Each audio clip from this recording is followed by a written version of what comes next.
හරි මෙහෙමයි කතාව. හරිද? එතකොට ඔයාලගේ පළවෙනි පාඩමට අදාළ දේශපාලන හඳුනා ගැනීම, දේශපාලන විද්‍යාව කියන්නේ මොකද්ද? දේශපාලන හා දේශපාලන විද්‍යාව අතර තියෙන සම්බන්ධතාවය ආදී අනුමාතුකා තුනක් මේ වෙද්දි සම්පූර්ණයෙන්ම කතා කරලා තියෙනවා. ඊට පස්සේ අපි පොඩි කෙටි විනාඩි 15ක වීඩියෝ විනාඩි 15ක 20ක් මට මතක විදිහට වීඩියෝ එකකින් දේශපාලන අධ්‍යයන ප්‍රවේශයක් කියන්නේ මොකක්ද කියලා ඒකට අවශ්‍ය වෙන තොරතුරු ටික ඔයාලට දීලා තියෙනවා. ඒ කියන්නේ හැඳින්වීමක් ගොඩනගා ගන්න අවශ්‍ය කරුණු කාරණා සියල්ලම ඔයාලට දීලා තියෙනවා. එතකොට අපිට අද තියෙන්නේ දාර්ශනික ප්‍රවේශය. එහෙම නැත්නම් අපි කියනවා ප්‍රතිමානීය ප්‍රවේශය කියලා. මේක ඔයාලට කෙටි ප්‍රශ්න හැදෙනවා. ඊට පස්සේ MCQ හැදෙනවා. ඊට පස්සේ අර්ධ ව්‍යුහගත හැදෙන්නත් පුළුවන්, ව්‍යුහගත ප්‍රශ්නයක් විදිහට එන්නත් පුළුවන්. එහෙනම් මේක අතිශය වැදගත් වෙන කොටසක්.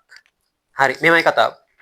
ඔයාලට මම මේක වීඩියෝස් මාලාව පටන් ගද්දිම කිව්වා මේක අපි කරන්නේ රචනා ප්‍රශ්නයකට පිළිතුරු සපයන ආකාරයට කියලා. එතකොට රචනා ප්‍රශ්නයකට පිළිතුරු සපයද්දී කොටස් තුනක් ආවරණය වෙන්න ඕනේ.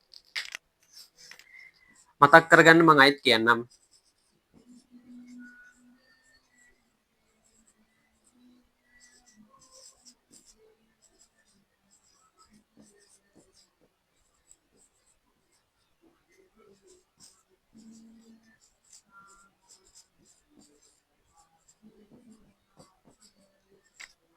එතකොට මේ හැඳින්වීමේ ලකුණු 4ක් අන්තර්ගතයේ 14ක් අවසානයේ හෙවත් නිගමනයේ ලකුණු 2ක් ආදී වශයෙන් ලකුණු පිරිනවනවා. මේක සාමාන්‍යයෙන් ඔයාලා අහන්නේ අර්ධ ව්‍යුහගත ප්‍රශ්නයක්ද ව්‍යුහගත ප්‍රශ්නයක්ද කියන එක මත මේ ලකුණු ප්‍රමාණය වෙනස් වීමේ හැකි වෙනස් වෙනවා.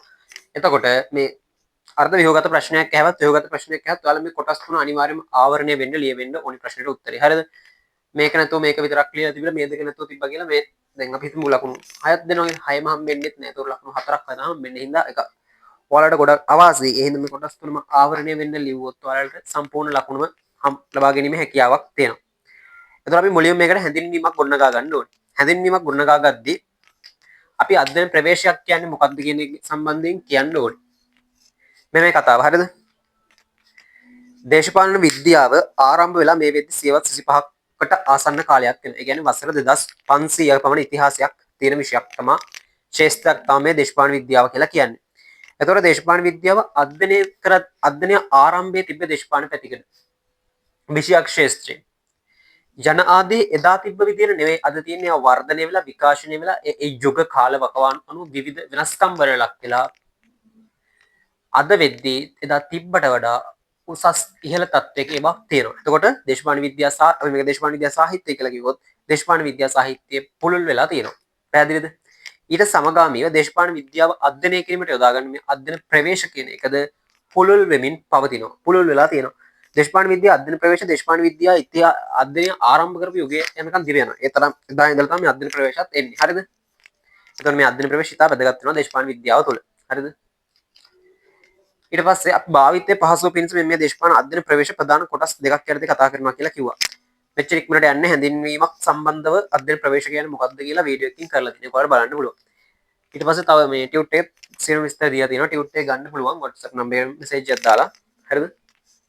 එතකොට අධ්‍යයන ප්‍රවේශ අපේ භාවිතයේ පහසුවට ප්‍රධාන කොටස් දෙකකට බෙදුවා. අපි එකට කිව්වා සාම්ප්‍රදායික අධ්‍යයන ප්‍රවේශ අනිත් එක නූතනවාදී අධ්‍යයන ප්‍රවේශ කියලා. පළවෙනි එක සාම්ප්‍රදායික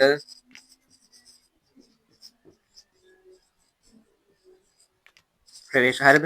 නූතනවාදී දෙක. සාම්ප්‍රදායික කියලා කිව්වේ ක්‍රිස්තු පූර්ව 4 වෙනි සියවසේ ඉඳලා 19 වෙනි සියවස අග වෙනතෙක් දේශපාලන විද්‍යාව අධ්‍යයනයට හඳුනාගත් ප්‍රවේශයට අපි කිව්වා සාම්ප්‍රදායික අධ්‍යයන ප්‍රවේශ කියලා. මෙතන අර සාමාන්‍යයෙන් ඔයාලා සමහරු කියනවා යොදාගත් ප්‍රවේශ කියලා. යොදාගත් ප්‍රවේශ නෙවෙයි සාම්ප්‍රදායික ප්‍රවේශ අදත් යොදා ගන්නවා. හරිද? ඒකේ කතා දෙකක් නැහැ නේ. ඒක ගැන තර්ක කරන්න ඕනේ. සාම්ප්‍රදායික ප්‍රවේශ අදත් යොදා ගන්නවා. ඊට පස්සේ 20 වෙනි සියවසේ මුලින් ඉඳලා මේ අද මම කතා කරන දවසේ හොයාගත්තු ප්‍රවේශයට අපි කිව්වා නූතනවාදී ප්‍රවේශ කියලා. එතකොට කතාව මොකද්ද? අධ්‍යයන ප්‍රවේශ කොටස් දෙකයි සාම්ප්‍රදායිකයි නූතනයි කියලා කාලවකවානුත් එක තියෙනවා. හරිද? ඊට පස්සේ දේශපාලන අධ්‍යයන ප්‍රවේශයක් කියන්නේ මොකක්ද කියලා අපි කිව්වා.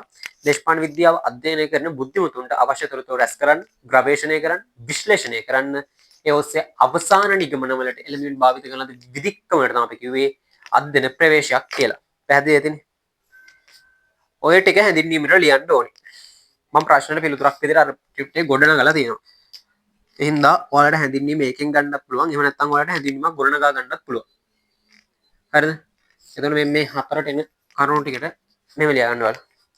දේශපාලන විද්‍යාව මේ වන විට සියවස් 25කට ආසන්න වෙමින් පවතී. එනම් වසර 2500කට ළඟා වෙමින් පවතී. ඒ කාල පරිච්ඡේදය තුළදී දේශපාලන විද්‍යාව අධ්‍යයනය කිරීමට දත් අධ්‍යයන ප්‍රවේශද පුළුල් වී තිබේ. ඒක ඇල්ලන්නේ මෙහෙමනේ. ඒ කාල පරිච්ඡේදය තුළදී දේශපාලන අධ්‍යයන පැතිකඩ විෂයක් ශ්‍රේෂ්ඨය යන ආදී මෙන්ම දේශපාලන විද්‍යා සාහිත්‍යද පුළුල් වී තිබේ. ඊට සමගාමීව දේශපාලන විද්‍යා අධ්‍යයනය කිරීමට යොදා ගනු ලබන අධ්‍යයන ප්‍රවේශයන් නැතහොත් විධික්‍රමයන්ද විකාශනයට ලක් වී තිබේ. ඒ අනුව භාවිතයට පහසුව පිණිස දේශපාලන විද්‍යා අධ්‍යයන ප්‍රවේශය ප්‍රධාන කොටස් දෙකක් ඔස්සේ වර්ගීකරණය කරනු ලබයි. එනම් සාම්ප්‍රදායික අධ්‍යයන ප්‍රවේශ හා නූතනවාදී අධ්‍යයන ප්‍රවේශ ලෙසයි. ඒ අනුව අධ්‍යයන ප්‍රවේශයක් වෙනුවෙන් අදහස් කරන්නේ කුමක්ද යන්න පිළිබඳ සරල වටහා ගැනීමක් ලබා ගැනීමට සරලව පවසන්නේ නම් දේශපාලන විද්‍යාව අධ්‍යයනය කරන බුද්ධිමතුන්ට අවශ්‍ය තොරතුරු රැස් කිරීමට, ගවේෂණය කිරීමට, විශ්ලේෂණය කිරීමට, ඒ ඔස්සේ අවසාන නිගමන එළවීමට භාවිත කරන ලද විරික්‍රම දේශපාලන අධ්‍යයන ප්‍රවේශයක් වෙනුවෙන් සරලව පෙන්වා දිය හැකිය. ඒ අනුව දාර්ශනික ප්‍රවේශය යනු සාම්ප්‍රදායික අධ්‍යයන ප්‍රවේශයකි. මේ මුලින්ම යොදා ගන්න ලැබුවේ ප්ලේටෝ සහ ඇරිස්ටෝටල් විසිනි. මෙන් කතාව හරිද? දාර්ශනික ප්‍රවේශය ගත්තම සාම්ප්‍රදායික අධ්‍යයන ප්‍රවේශය. මේ අධ්‍යයන ප්‍රවේශය මුලින්ම යොදා ගන්නේ ඇරිස්ටෝටල් ප්ලේටෝ කියලා දාර්ශනිකයින් දෙපළ තමයි මේක මුලින්ම භාවිත කරගන්නේ. ඊට අමතරව ඒ යුගයේ හිටියා පොලිබියස් සිසරෝ කියලා දෙන්නේ. ඒ දෙන්නත් වැදගත් වෙනවා. හරිද? ඒ අය තමයි මේ දාර්ශනික ප්‍රවේශය මුලින්ම භාවිතයට ගත්තේ. එතකොට දාර්ශනික ප්‍රවේශය සාම්ප්‍රදායික අධ්‍යයන ප්‍රවේශයක්. ඊට අමතරව මධ්‍යකාලීන යුගයේ හිටපු ශාන්ත ඔගස්ටින්, ශාන්ත තෝමස් ඇක්වයිස් යනාදී මුල් නූතන යුගයේ හිටපු ඉතින් මම දාලා ඇති ටියුට් එකේ මුල් නූතන යුගයේ නිකොලෝ මැකියාවෙලි, තෝමස් හොබ්ස්, ජෝන් ලොක් යනාදීන් සමකාලීන මහත්මා ගාන්ධි, ඊට පස්සේ හෙනා ඇරන්ඩි, චාල්ස් ටේලර්, ෆිලිප් පිටින් යන ආදීද වැදගත් වෙනවා මේ සමකාලීන දාර්ශනිකයින් කියලා. හරිද?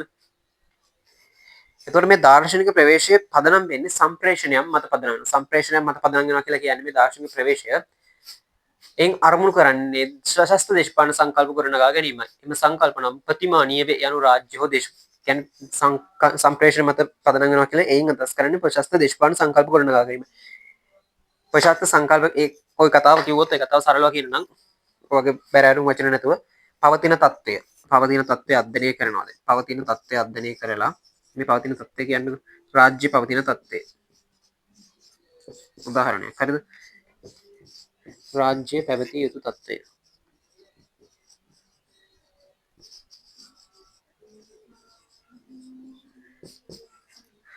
රාජ්‍ය පවතින තත්ත්වය අධ්‍යයනය කළා සදාත් හොඳ විදියට රාජ්‍ය මිනිසුන්ට කටයුතු කරන්න නම් රාජ්‍ය මේ දේවල් වලින් සමන්විත වෙන්න ඕනි කියලා මෙයාලා කියනවා.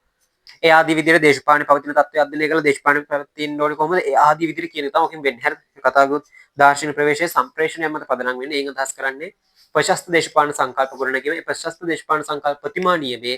ප්‍රතිමානීය කියලා කියන්නේ පවතින තත්ත්වය අධ්‍යයනය කළා ඒ තුලින් පැවතිය යුතු තත්ත්වය කියන එක.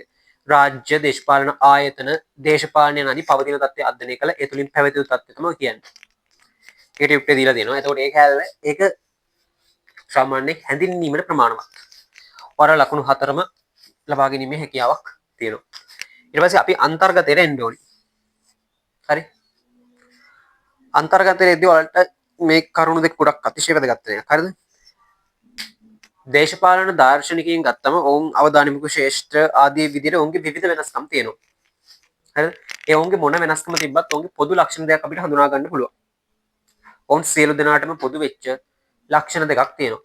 ඒ ලක්ෂණ දෙක තමයි මොවුන් සියලු දෙනාම දේශපාලන විද්‍යාඥයින් නොව දාර්ශනිකයින් වීම. මෙවුන් සියලු දෙනාම දේශපාලන දිහා බැලුවේ ප්‍රතිමානීය දෘෂ්ටි කෝණයකින් වීම. ඔය කරුණු දෙක අනිවාර්යෙන් පටල ගන්න නැතුව මතක තියාගන්න ඕනේ. හේතුව දාර්ශනික ප්‍රවේශයේ ලක්ෂණ තුනකුත් තියෙනවා. මේ කරුණු තුනකුත් තියෙනවා. එතකොට ওই දෙක පැටලෙන අවස්ථා අනන්තයි. හරිද? මේ උන්ගේ පොදු ලක්ෂණ දෙක මොකක්ද? විද්‍යාඥයින් නොව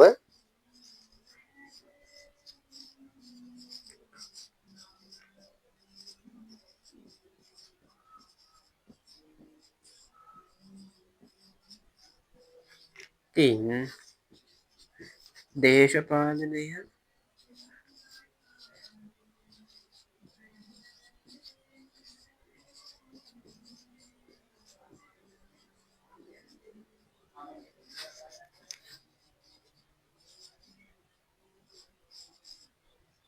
හරි මේක දේශපාලන දාර්ශනිකයින්ගේ පොදු ලක්ෂණ දෙක. ඒ කියන්නේ දේශපාලන දාර්ශනිකයින්ගේ විවිධ වෙනස්කම් තිබ්බා. ඒ විවිධ වෙනස්කම් තිබ්බත් මොවුන් සියලු දෙනාට පොදු වෙච්ච ලක්ෂණ දෙකක් තියෙනවා. ඒ ලක්ෂණ දෙක තමයි මේක මොවුන් සියලු දෙනා එකෙක්වත් දේශපාලන විද්‍යාඥයින් නෙවෙයි.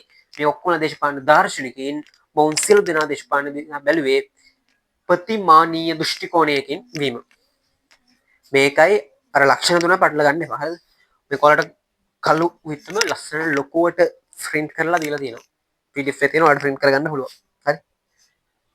ඊට පස්සේ ඕක ඔයාලා එක ඡේදයකට කොම මේ අන්තර්ගතය කියන කොටසට එන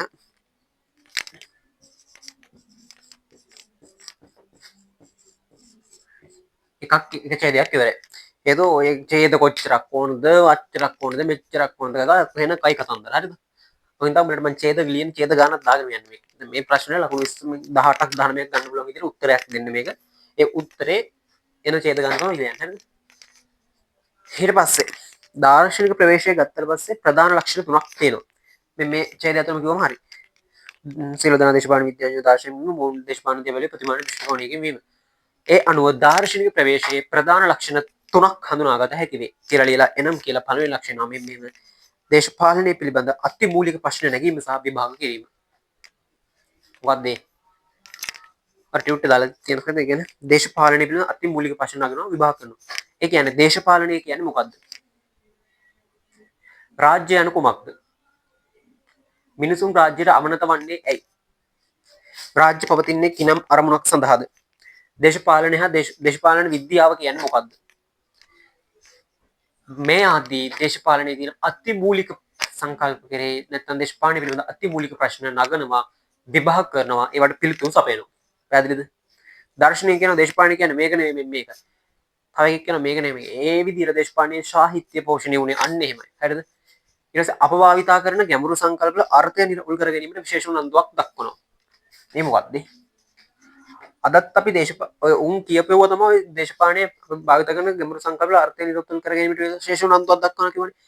උන් කියලා තියෙන දේ තමයි අපි අදත් ඒ සංකල්ප භාවිත කරන්නේ.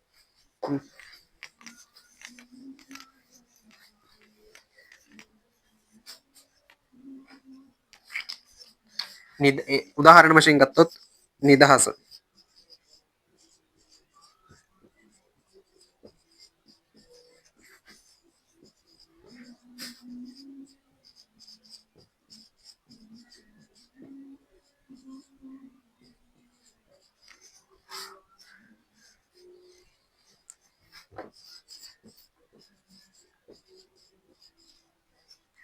නිදහස සමානම්මතාව සාධාරණත්වය යුක්තිය යන ආදී අප භාවිත කරන සංකල්පවල අර්ථය නිරවුල් කර ගැනීමට විශේෂ උනන්දුවක් දක්වනවා. අපි අදටත් දේශපාලන මේ සංකල්ප පිළිබඳව භාවිත කරගන්නේ උන් කියපු විදිහටයි.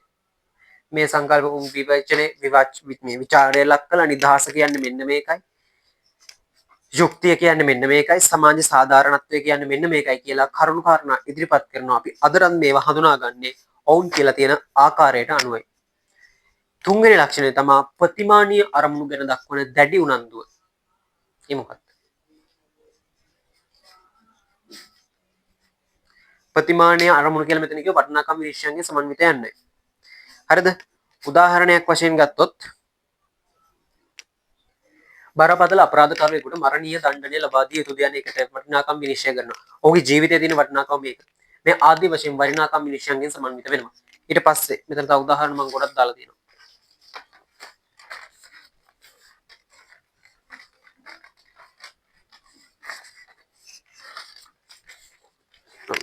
දරුණු අපරාධකාරයෙකුට මරණීය දණ්ඩනය ලබා දිය යුතු ජනාධිපති පිළිබඳ විනිශ්චය ප්‍රතිමානීය පිළිබඳ ප්‍රතිමානීය හොවා බලනවා. ලෝකයේ වඩා හොඳ ස්ථානයක් ලෙස සකස් විය යුත්තේ කෙසේද යන්න සිතන්නට අනුබල ලබා දෙන්නේද ප්‍රතිමානීය. ලෝකයේ වඩා හොඳ ස්ථානයක් ලෙස සකස් විය යුත්තේ කෙසේද යන්න සිතන්න අනුබල ලබා දෙන්නේද ප්‍රතිමානීය අරමුණුයි.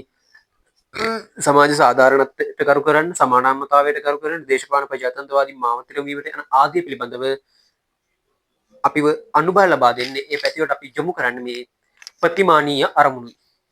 හරිද? දේශපාලන දර්ශනය ප්‍රතිමානීය සංකල්ප තම ඉහළ මට්ටමේ ආරම්භය ඇඟවීම සඳහා භාවිතය. මෙයින් අපේක්ෂා කරන්නේ දේශපාලන චින්තන, දේශපාලන දර්ශන, දාර්ශනික ප්‍රවේශය ගත්තම තරමක් ඉහළ මට්ටමේ අරමුණු දෙකක් එකවීම සඳහා නැත්නම් කරුණු දෙකක් අපිට ගන්නවා. එහෙනම් පළවෙනි කරුණ තමයි දේශපාලන අධ්‍යයනය අරමුණ විය යුත්තේ දේශපාලන ප්‍රපංචන මොනවාදයි කියලා හුදෙක් විස්තර කරන එක නෙවෙයි. දේශපාලන ආයතන භාවිත කෙසේ සකස් වෙනද යන්න පිළිබඳ කතා කරන එක. ඒ කියන්නේ කොහොමද මේ? සලකා බැලීමයි. දේශපාලන අධ්‍යයනය අරමුණු විය යුත්තේ දේශපාලන ප්‍රපංචන මොනවාදයි? දේශපාලන ප්‍රපංච දේශපාලන පැතිකඩ කියලා කියන්නේ මොනවදයි? හුදෙක් විස්තර කිරීම නෙවෙයි. දේශපාලන ආයතන හා භාවිතයන් සමාජ පොදු යහපත වෙනුවෙන් කැපවිය යුත්තේ කෙසේද යන්න සලකා බැලීමයි. ඇත්තනේ ප්‍රතිමානීය ප්‍රවේශයෙන් හැම වෙලේම කරන්නේ ප්‍රශස්ත. ඒ කියන්නේ වැදගත් දෙයක් ගැන තමයි මේ කතා කරන්නේ. ප්‍රශස්ත දේවල් ගැන කතා කරන්නේ. හරිද? යනු ප්‍රතිමානීය ප්‍රවේශය කියනවා ඉතා වැදගත් කරුණු කාරණා දෙකක් තමයි කියන්නේ. දේශපාලන අධ්‍යයනය විය යුතු දේශපාලන ප්‍රපංච කියන්නේ මොනවද? දේශපාලන පැතිකඩ කියන්නේ මොනවද? ඒවා ගැන කතා කරන එක නෙවෙයි දේශපාලන අධ්‍යයනය අරමුණ වෙන්න ඕනේ.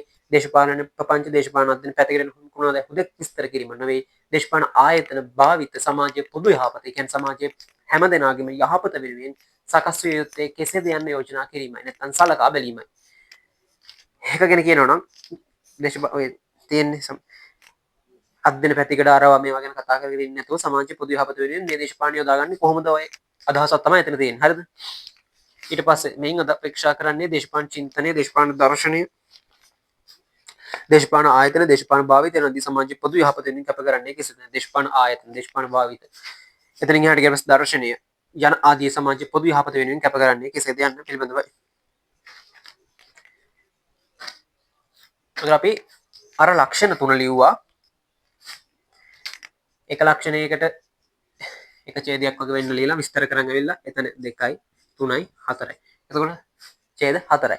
ඊට පස්සේ දාර්ශනික ප්‍රවේශය තරමක් ඉහළ මට්ටමේ අර්ථ ඇඟීම් සඳහා භාවිත කරනවා කියලා අර්ථ දෙක ලිව්වා. එතකොට ඡේද 5යි. හරිද? එතකොට ඡේද 5යි. ඒ අරමුණු දෙකම දේශපාලන අධ්‍යයන අරමුණු විදිහට දේශපාලන ප්‍රපංච කියලා මොනවද හුදෙක් විස්තර කිරීමේ දේශපාලන ආයතන භාවිත කෙසේ සකස් වේද? දේශපාලන චින්තනයේ දේශපාලන ආයතන දේශපාලන භාවිත වෙනදී සමාජයේ පොදු යහපත වෙනුවෙන් කැප කරන්නේ කෙසේද යන පිළිබඳ සාකච්ඡා කිරීමයි. ඒ ලක්ෂණ දෙක ඔයාලට ටියුට් එක දාලා තියෙනවා. ඔයාලට ටියුට් එක ගන්න ඕන නම් පහත නම්බර් එකට WhatsApp message එකක් දාලා ටියුට් එක ගන්න පුළුවන්. හරිද? ඊට පස්සේ දාර්ශනික ප්‍රවේශය මං කියවනේ ආරම්භ වුණේ ක්‍රිස්තුපූර්ව 4 වෙනි සියවසේ කියලා. ඊට පස්සේ ක්‍රිස්තුපූර්ව 4 වෙනි සියවසේ ඉඳලා දාර්ශනික ප්‍රවේශය 19 වෙනි සියවසේ මුල වෙනකන් ක්‍රිපු 4 ඉඳලා 19 මුල ඒ කියන්නේ 1930 40 යුග වෙනකන් ඉතා වේගයෙන් වර්ධනය වෙමින් ආවා. හරිද? හැබැයි මේක 19 වෙනි සියවසේ මුල භාගයේ වෙද්දී යම් කිසි පසුබෑමකට නැත්තම් කඩා වැටීමකට මේ දාර්ශනික ප්‍රවේශය ලක් වෙනවා. ආරම්භයේ ඉඳලා ටිකින් ටික ඒ චින්තන යුගවල දාර්ශනිකයන් අරගෙන ඉහළටම ගෙනල්ලා තියෙනවා. එතකොට හැබැයි 1930 40 යුගවලදී මේ දාර්ශනික ප්‍රවේශයේ පසුබෑම නැත්තම් කඩන් වැටීමකට ලක් වෙනවා. ඒකට ප්‍රධාන පාර්ශව දෙකක් විසින් බරපතල චෝදනා එල්ල කරනවා. අන්නේ චෝදනාවල ප්‍රතිඵලයක් ලෙස තමයි මේ කඩා වැටීමක් සිද්ධ වෙන්නේ. කවුද මේ පාර්ශව දෙක? එක්කෙනෙක් තමයි හැනා ඇරන්ඩිට්. The Human Condition කියන කෘතිය රචනා කරන අය. අනිත් පාර්ශවය තමයි චර්යාවාදී ගුරුකුලය. ඇයි යාලා මොනවද මේකට එල්ල කරපු විවේචන කියලා බලන්න ඕනේ. එතකොට පළමු කණ්ඩායම තමයි චර්යාවාදී ගුරුකුල. මගේ ලයින් එකක් තියෙන්නේ.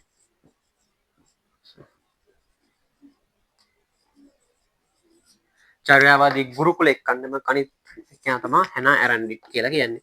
නට්සි පාලනයේ මිදීමට පැනලා ගිහිල්ලා ඇමරිකාවට ගිහිල්ලා කෘති ගණනාවක් ලියලා මේකේ ප්‍රධාන කෘතියක් වෙච්ච The Human of Condition කියන කෘතියේදී ඉතා ප්‍රබල ප්‍රහාරාත්මක විවේචනයක් කළා කියලා කියනවා. දාර්ශනික ප්‍රවේශයේ මේ වෙනතෙක් ඇවිල්ලා තියෙන විදිය අර්ථ ශූන්‍යයි, වැඩක් නැහැ, මේක තේරුමක් නැහැ කියලා කියනවා. ඔයාලා ටියුට් එකේ දාලා තියෙන විදියට ගත්තොත් ඇත්තට චර්යාවාදීන්ට ඕනේ වෙන්නේ නැත්නම් මේ විද්‍යාවාදීන්ට ඕනේ වෙන්නේ නැත්නම් ඇමරිකානුන්ට ඕනේ වෙන්නේ කියන්නේ විද්‍යාත්මක ප්‍රවේශය යොදා ගැනීමට භාවිත කරන අයනේ. දේශපාලන විද්‍යාව සැබෑ විද්‍යාවක් බවට පත්වත්තනය කරන්න. හැබැයි දේශපාලන විද්‍යාව සැබෑ විද්‍යාවක් බවට පරිවර්තනය කරද්දී මෙයාලා ප්‍රධාන ගැටලු දෙකකට හසු වෙනවා. ගැටලු දෙකකට. ඒ ගැටලුව තමයි දේශපාලන විද්‍යාව සැබෑ විද්‍යාවක් නිර්වාච විද්‍යාව බවට පත් කරන්න මේ දාර්ශනික ප්‍රවේශය හින්දා වෙන්නේ. ඇයි?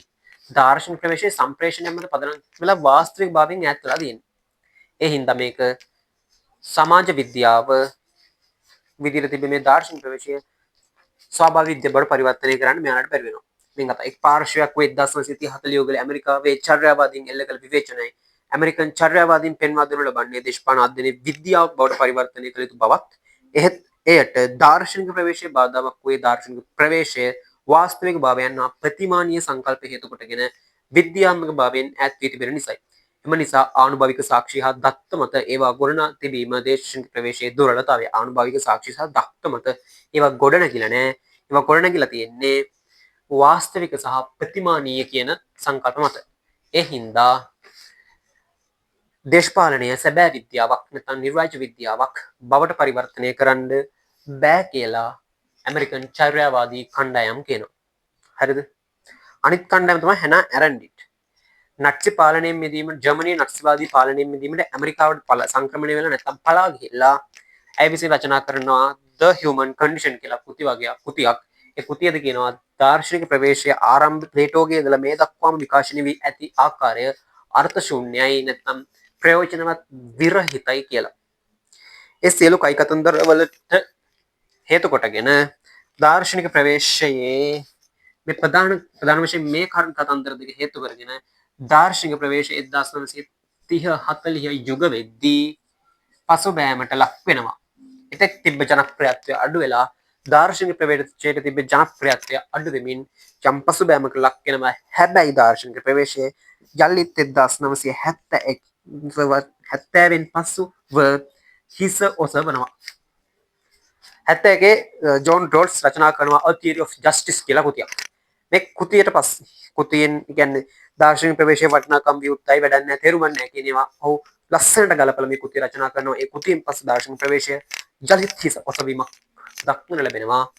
ඒ හිස එසවුවට පස්සේ යෝග හබර්මාස් ගේ ඊට පස්සේ පිලිප් පෙටින් ආදී දාර්ශනිකයන් ඉදිරිපත් කරපු දාර්ශනික අදහස් මතින් හිස ඔසවන මේ දාර්ශනික ප්‍රවේශය යලිත් Tamanට තිබ්බේ වටිනාකම ලබා ගනිමින් මේ වෙද්දිත් අධ්‍යයන ප්‍රවේශයක් වශයෙන් ජනප්‍රියත්වයක් සහ විකාශනය සහ භාවිතයට ගන්නවා.